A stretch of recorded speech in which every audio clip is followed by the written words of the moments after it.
The scariest number in the entire US financial system isn't the national debt. It isn't inflation. And it isn't unemployment. It's a number most Americans have never seen. Sitting on a government website, updated every single morning, and almost nobody checks it. And that's exactly the problem.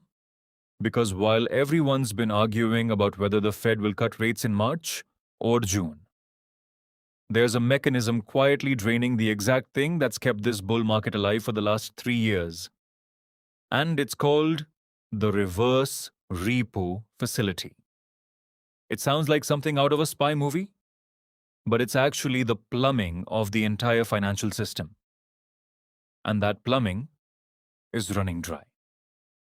So if you've been wondering why the stock market keeps having these weird, unexplainable wobbles, why regional banks keep quietly failing, and why the Fed seems more nervous than they're letting on in press conferences, the answer isn't in the headlines, it's in the plumbing.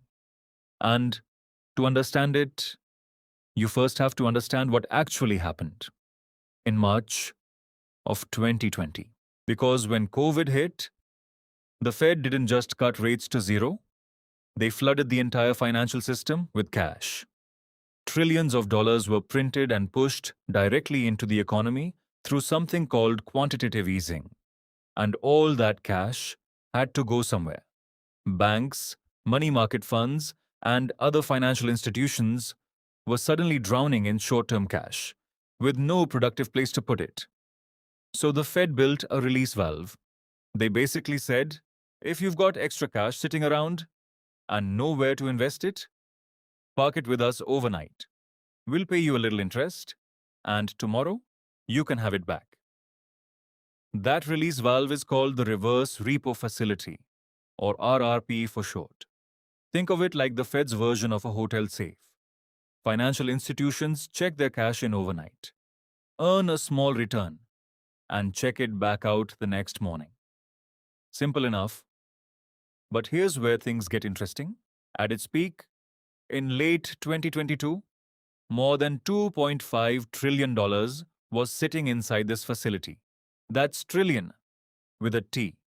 Money market funds alone were parking over $2 trillion there every single night. Not because they wanted to, but because there was simply nowhere better to put that money. And that $2.5 trillion became one of the most important, yet least understood, numbers in the entire economy. Because that money wasn't just sitting there doing nothing. It was acting like a shock absorber, quietly stabilizing the entire financial system.